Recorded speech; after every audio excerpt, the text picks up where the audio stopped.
আপনারা তো বিশ্বাসই করছেন না যে ভাই এই রাস্তাটা জিনেরা করেছে। আপনারা বিশ্বাস করেন, আমি এখনো বলছি এই রাস্তাটা জিনেরা করেছে।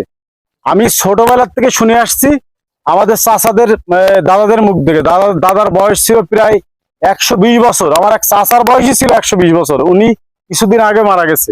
আর আমাদের ময় মুরব্বীদের মুখ দিয়ে শুনেছি যে এই রাস্তাটা কোনো মানুষই করেনি, জিনেরাই করেছে। আমাদের গাজী কালু পীর সাহেব ছিল অত্যন্ত অনেক ভালো মানুষ।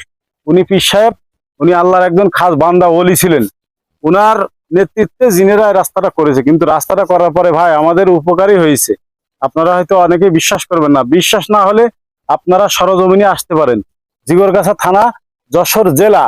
এইটা হচ্ছে মল্লিকপুরের মাঠের রাস্তা, মল্লিকপুর ছোট মেঘলার মাঠের রাস্তা। আমার কাছে বিষয়টা মনে হইলো যে আপনাদের একটু তুলে ধরার দরকার, আপনাদের দেখানোর। কারণ আপনারা দেখাচ্ছে অনেকেই ভিডিও দেখলে মনে করবেন যে আসলে এই রাস্তাটাকে আসলে জিনে করেছে, জিনেদের খায় কোনো কাজ নেই।